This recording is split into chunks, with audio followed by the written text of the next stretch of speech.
Good afternoon, everyone. We are the teachers of the day. So we are glad to be here with you. And today we're going to be working on a new topic or new lesson. But before that, allow us to introduce ourselves first. So I am Bianca Vanessa H. Napoles, but you can call me Teacher Bianca. And I am Jessamine Montecalvo, and you can call me Teacher Jessa. And I am Teacher Gladys Lapidin, and you can call me Teacher Glad. I am Teacher Lydrin L. Nunez, or you can call me Teacher Lydrin. Everyone, please stand.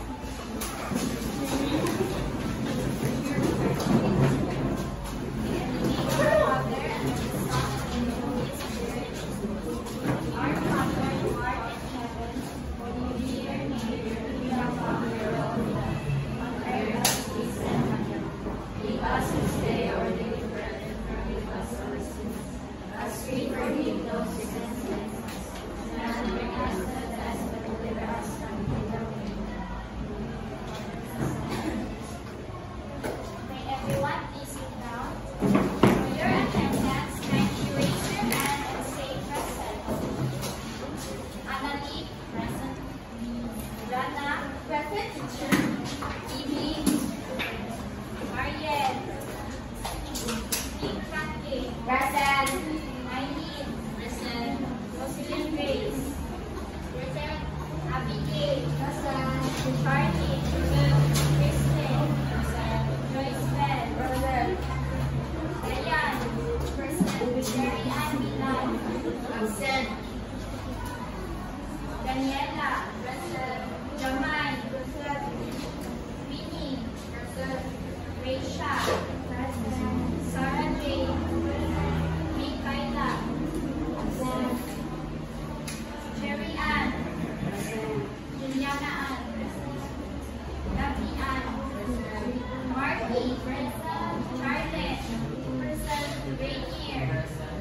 Clarissa. Present. Mian. Present. Regina Joyce. Present. Kimberly. Present. Rachel. Present. Denzel Ann. Present. Jenny Ann. Present. Akon Ray. Present. Gian Marvel. Present. Alicia. Present. Jovelyn. Present. Francis Mars. Present. Jenny. Present. Jessica. Present. Justin. Whitney. Present.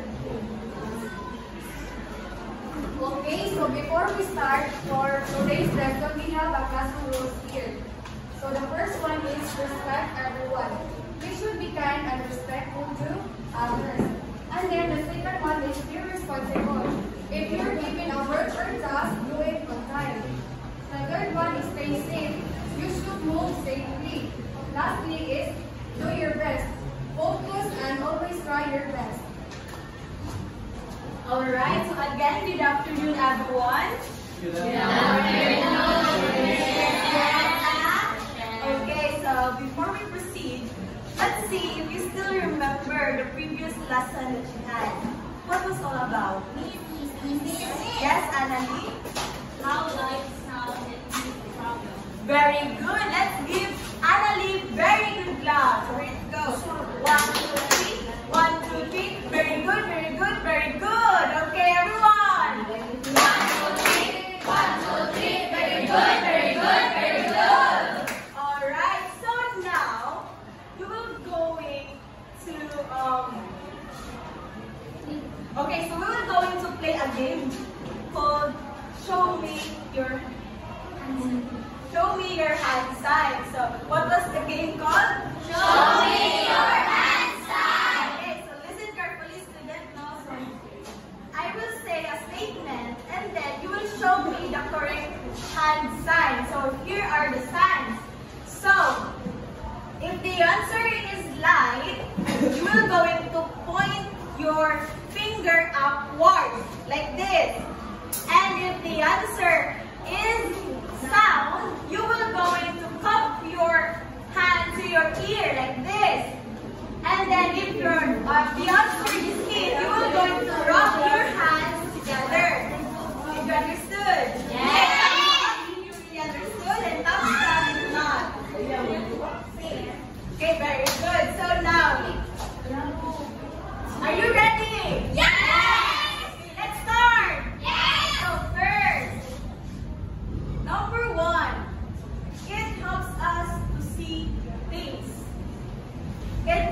us to see things very good. That is light. Okay, number 2.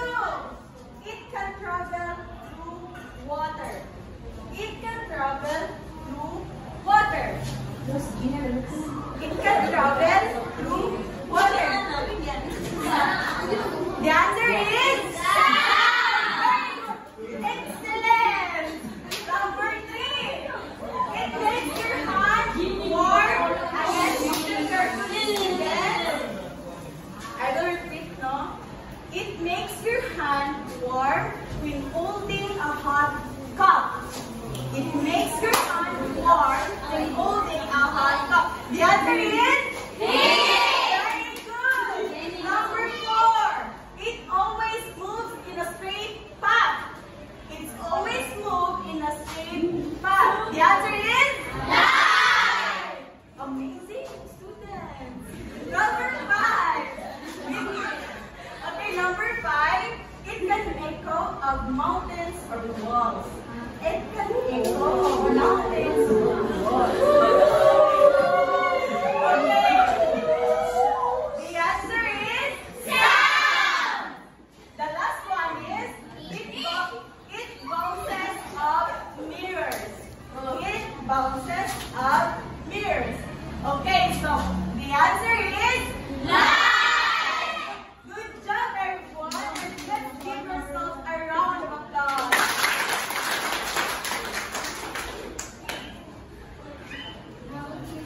So, did you guys enjoy the game? Raise your hand. Give me 5 if you enjoyed it, and give me 1 if you do not enjoy it. Okay, very good. I can see that mostly Okay, hands down. So, hands down. Okay, thank you. Now, looks like you guys are now ready for us to go on to our next topic. But before that, we're going to have another game. This is called everyone, waterfalls.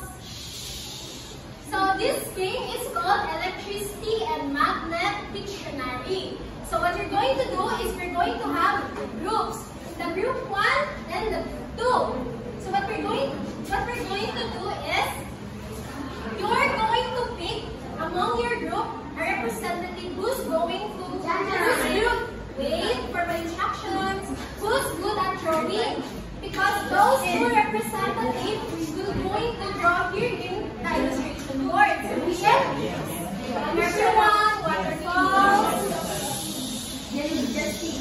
So what are the rest of the members will do? So the rest of the members that do not draw here in the illustration board will guess what's the draw here. What's the person who draw in here? The object is. So thumbs up if you understand, thumbs down if not. Not? Okay, I'll repeat. So there will be 2 representatives of each group. And that person will draw here in our illustration board. And we're going to draw here in our Pictionary cup. So they're going to draw one slip, and then this slip contains all the objects that they have to draw here. So the rest of the members will have to guess the drawing in here. Got it? Thumbs up, we understood. Thumbs down, not. Okay, now let's proceed. So this is going to be group 1 and then group 2. Now who's the representative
show it to your members right away. Unlike you, okay?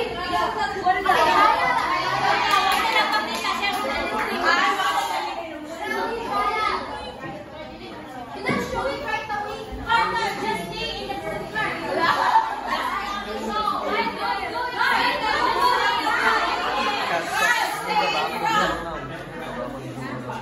Go! Let's go outside. Just stay here. Go on, let's do this.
What will happen? What do you think will happen if we try to make a magnet but using electricity?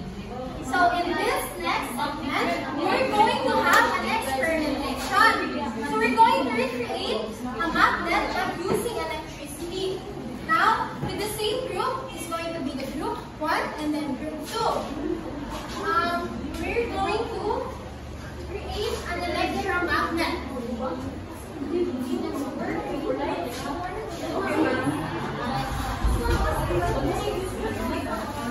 So explanations are topic, which is electricity and magnetism. What is our topic? Electricity and magnetism.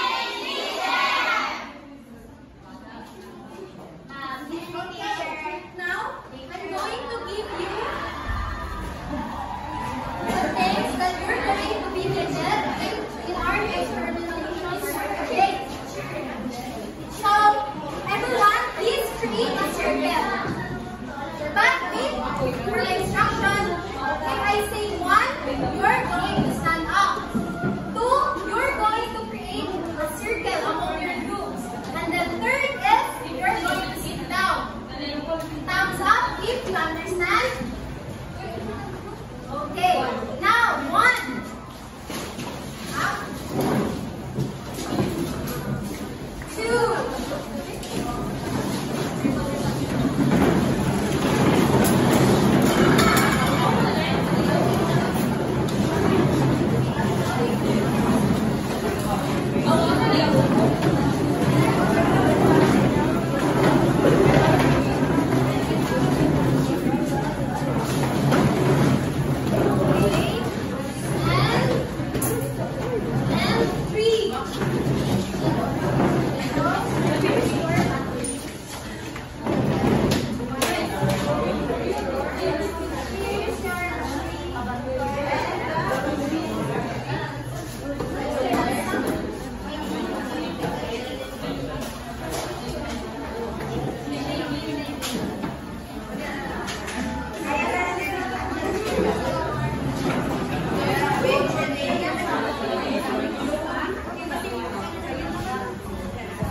Okay,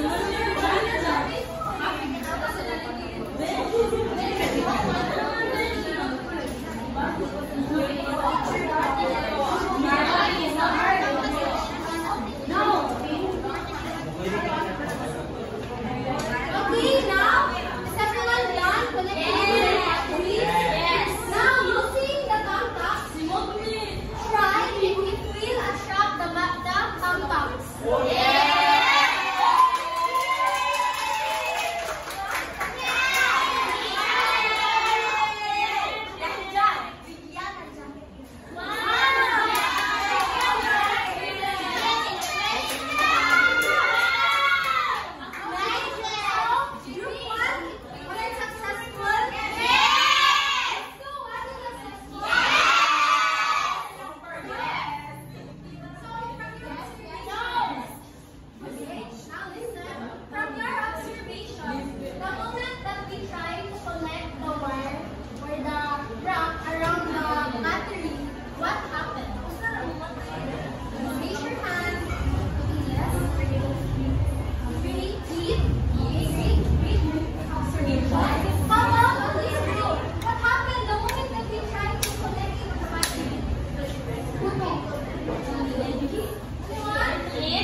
Yes, that is very good. If there is a battery, of course, the moment that we try to connect it to the battery. So this is what we call electromagnet. What is this? Electromagnet.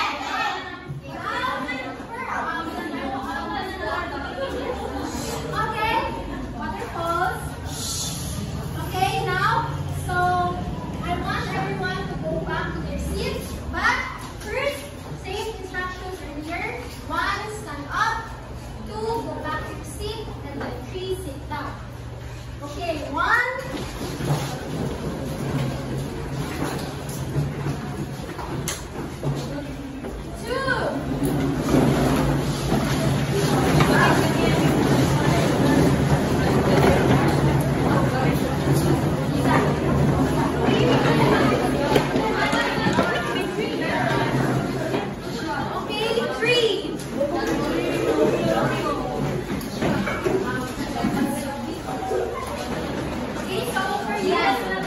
Okay, so for you guys to have a better understanding of the word topic, we're going to give you the definition there so you can get a better grasp of our topic for today. So, alright, so did you enjoy the game? Yeah! Alright, so our topic for today is all about electricity and magnetism. So, we double first about the electricity. So, could you please read everyone?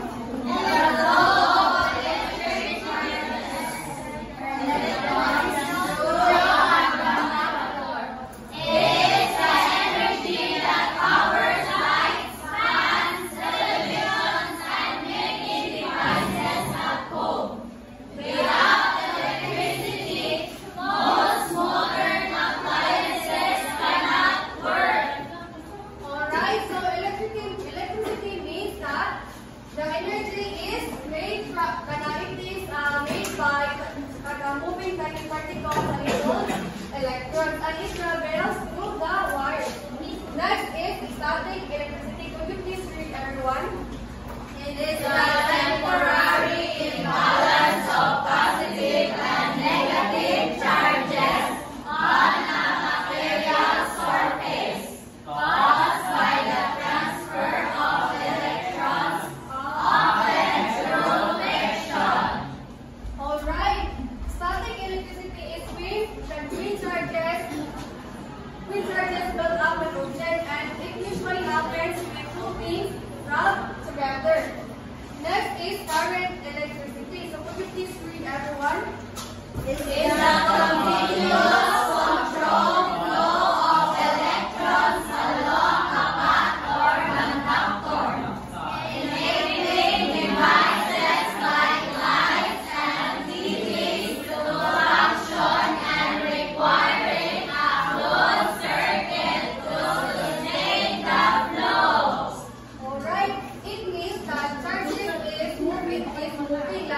when I turn off the lights, the bulb will close and light up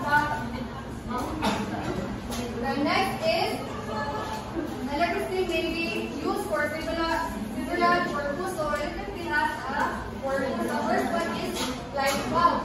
The second one is motion or electric motor. Then the third one is sound, which is the speaker, and the temperature is a heater or a fridge, and then the computing or calculator. So when using electricity, there's a very useful but very dangerous. So the first one is electricity can kill electrocute. It may be if kanang kusog ang kanang kuryente ba, there's a possible that it can hurt your body. Then do not pedal plug-in machine. So don't play devices when it's kanang isaksak sa kuryente kaya and there's a possible na kanang makuryentihan ka. Next is do not expose parts that are do not overload outlet. So if there's an outlet if imong overload na gani, there's a possible that it can cause fire or overheat. And then is do not touch exposed parts that are plugged in. So don't touch mga ganing napanit na kuryente under kay may kusog kayo mga kuryente. And there's a possible because of them. So next is do not play near power lines like for example kapantay mo o kanang muna may posting ana kapantay mo niya sa pangalan o pag hindi ko dapat magpatuod kaya there's a possibility how water. Then be careful with water when using power tools kami. Most of us saksak og charger then basta ang tapos please if possible ayaw kung saksak man mo basta yung kapot pagdili or use mo all motor. Guys, please household outlets are not safe for experiment. So kanipod sa outlet you should not use metal for example spoon or another mga or inyong finger inyong ikuslog sa outlets. Yan ay makapos siya o makamatay siya or makumbulsyon. Okay, so for the electricity to move, there must be a complete loop. We call this a circuit or circuit breaker. So in Bisaya, it is langka. So types of electric circuit. Do you know what is this picture called? Switch. Okay, it is a light switch. So if we turn off the light switch, it is called open circuit or broken loop. So the electricity cannot flow when if the switch is on. So it is a complete loop. While when the electricity can flow naturally, it is called closed circuit. So short circuit is short circuit if the electricity shortcuts without passing through the device. Diba, it can cause danger. So, we can call this or kanangitan na tawag na ito na short. Muna siya is short circuit. Then, the series circuit, if one load breaks or breaks down, the whole circuit cannot work because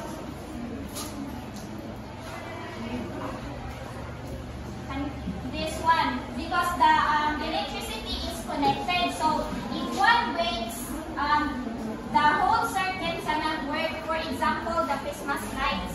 While if the parallel circuit, if one electricity or device breaks, the other can still work because electricity has another path, not connected. Then conductor, so a material that allows electricity to pass easily.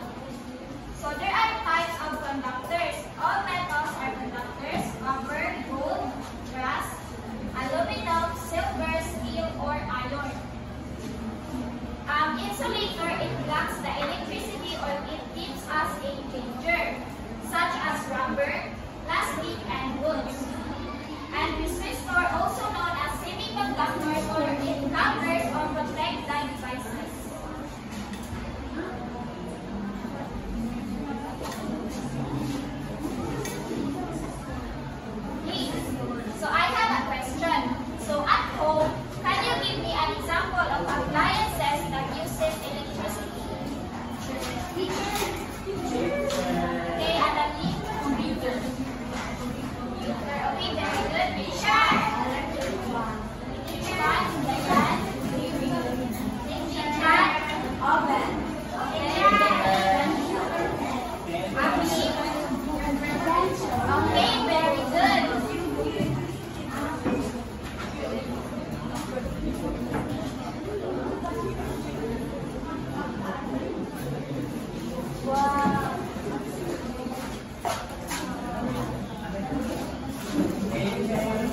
po, teacher. Alright, so let's move on to the magnetism. So please read everyone. The physical force of attraction or repulsion that magnets produce. Alright, so magnetism is a force we cannot see, right? We can pull things like iron or steel, like paper clips, nails, and things. So every magnet, it has two ends, and it is magnetic poles. So every magnet has two ends, and we call it North Pole and the South Pole. So I hear everyone. So I have here a magnet. So now it says that if you put together the opposite poles, we have here the North Pole and the South Pole, it will attract down. So let's see. So we have here the North Pole and the South Pole. What are we going to put it together, and what will happen? They will it has attraction. They will stick up. But if I will going to put the same poles, like for example the north and the north and the south pole, what will happen if I will? It will? No. Bali. Like that. It will repel or push away. Okay. Who wants to try? Okay, Jenny. That is the south and the south. It will push away, right? But if you're going to go to the opposite sides of the okay, it will stay. Okay, very good. So now, let's proceed to the magnetic field. Please read everyone. Invisible space around a magnet or wire with current where the magnetic force can be felt. Okay, so magnetic field, it is an invisible space, around the magnet that can be felt. And then it will attract another object. For example, imagine that this is like the tablets earlier. It will attract other objects. Did you see that? Yes. Okay. Let's proceed to electromagnetism. Please read everyone.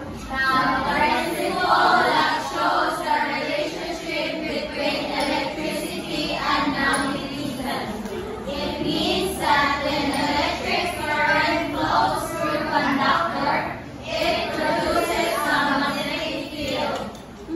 Okay, so it says that electricity and magnetism are connected. So when the electricity flows through the wire, it will produce magnetic field. And it is called electromagnetism. Like this. Diba na a wire? But if we have no magnets here, right? The battery, the nail is the wire. But if you're going to put an electricity, which is the wire, it can produce magnet. Like what you did earlier. Okay, so next is the electromagnet. So this is what we did earlier, diba? Regards to rotation. So an electromagnet is a temporary magnet made when electricity flows through a wire that is coiled around a piece of metal. It loses its magnetism when the current stops. So the reason why it attracts certain objects or objects that are made of metal using just a battery, nail, and a wire, it's because of the charge that the battery can give. The moment that we coil the wire around the nail, it can create a magnetic field. That's why it was able to attract the thumbtacks earlier, right? Yes. Okay. Now, what is the difference between an electromagnet and a permanent magnet?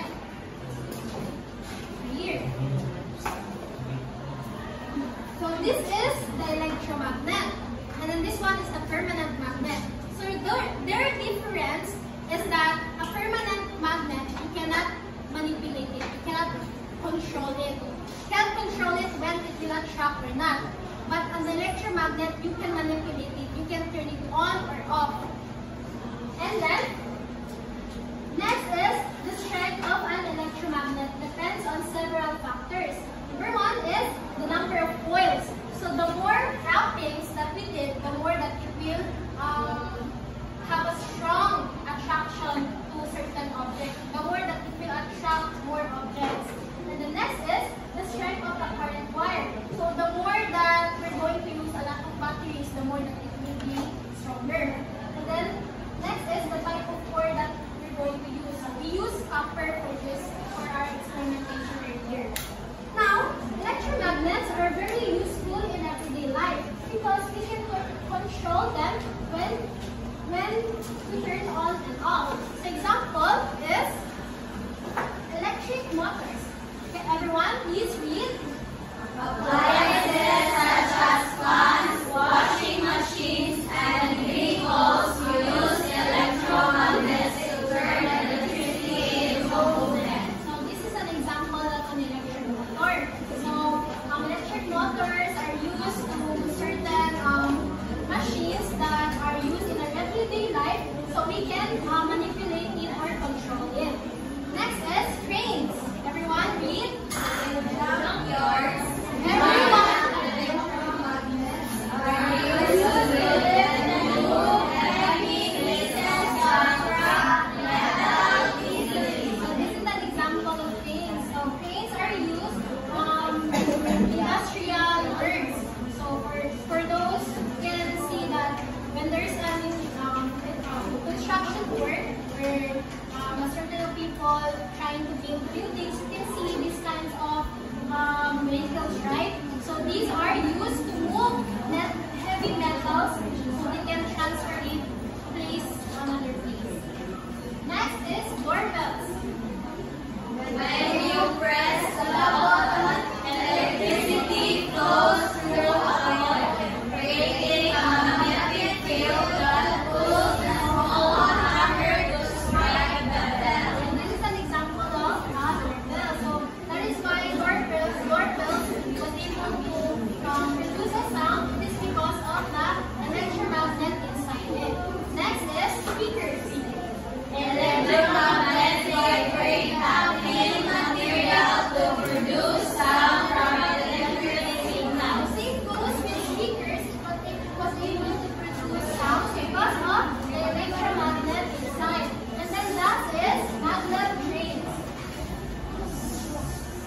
Strong electromagnets lift trains above the tracks and push them forward at very high speeds with almost no friction. This is an example of a magnet train. So trains are traveling very fast. Now question. Teacher, you said earlier that using electromagnet, you will be able to control it or stop it whenever you wanted to. But how come when there is a person on the tracks, a train cannot stop? We have to be mindful, guys, that the train travels at the speed of 320 kilometers per hour.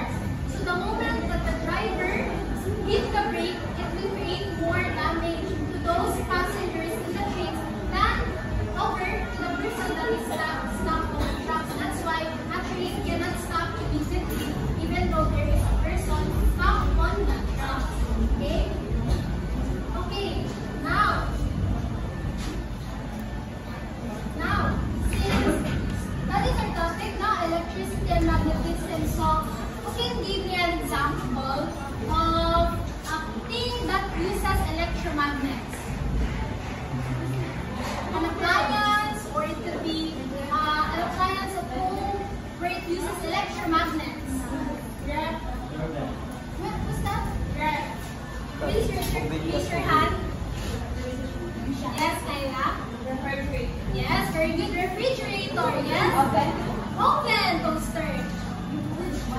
Washing machine. How about? Yes, van. Okay.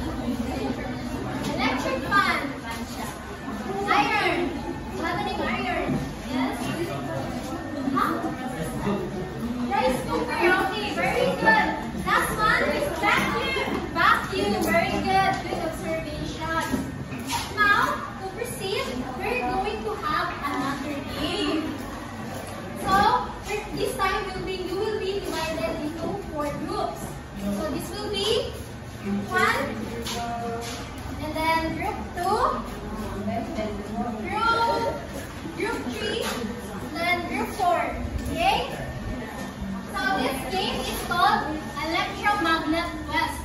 So we're going to have 2 rounds. So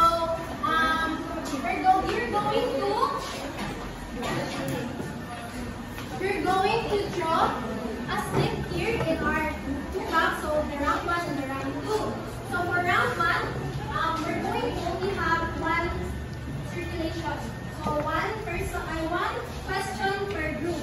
So 1 question for group 1, group 2, group 3, and group 4. And then for the round 2, 2 each. 2 questions for group 1, group 2, group 3, and group 4. And then we're going, the rest of our teachers, they're going to tally your score. So for those who are going to win, at the end of our activity, we'll have our prize. So thumbs up if you understand. Thumbs up if you understand. Thumbs up if you understand. If you really do understand. Thumbs down if you don't. Okay, now let's start. So, we're going to start first with round 1.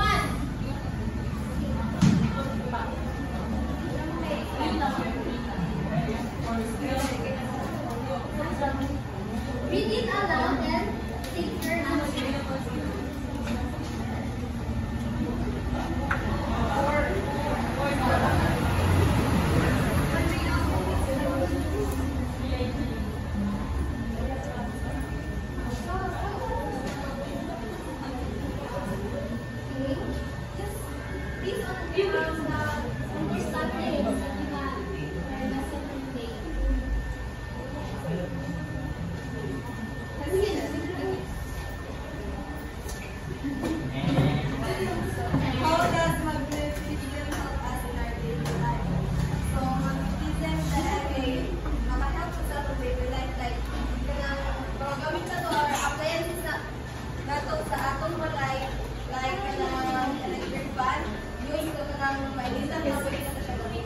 Okay, very good answer. Let's read 3 claps to group 1. Okay, now group 2. So that is 5 points. What is happening?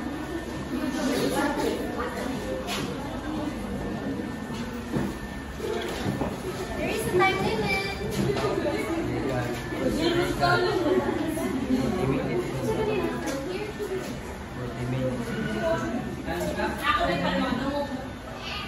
What happened?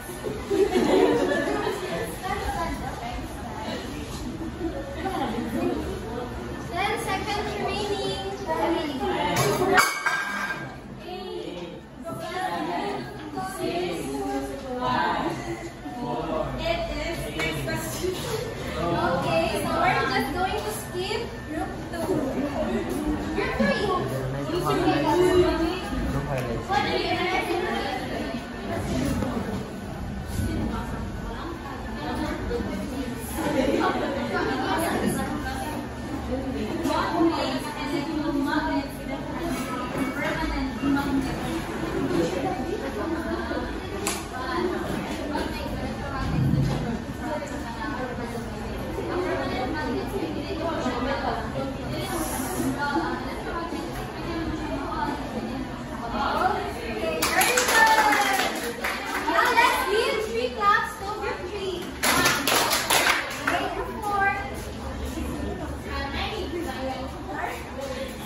3 claps to group 4.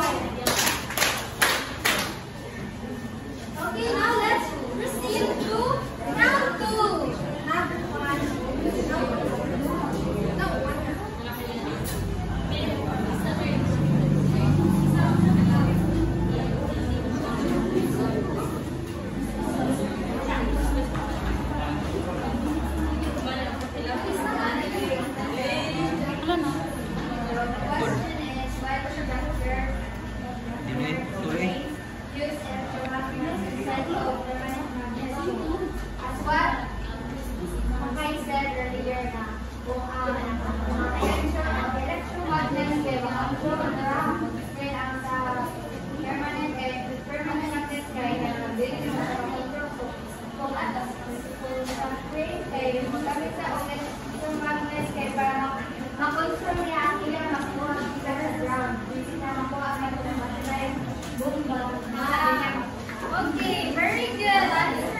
Picture ako lagi picture.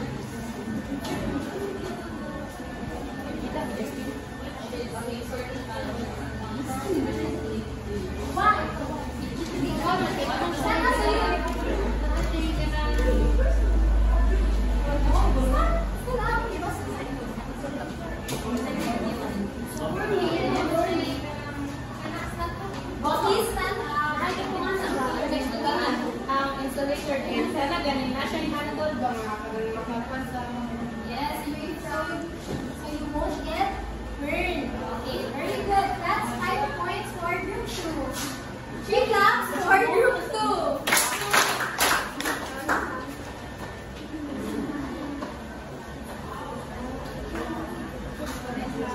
Imagine a world without electricity. Name one problem we would face. Now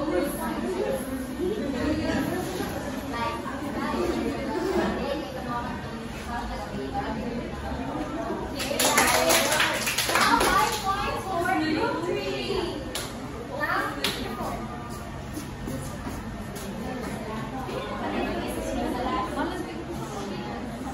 What would happen if fires were not governed and enslaved? What would happen if fires were not governed and enslaved? There's potential that we'll get electricity. Then, as I wrote down, there's also potential for fire. Okay, very good. 5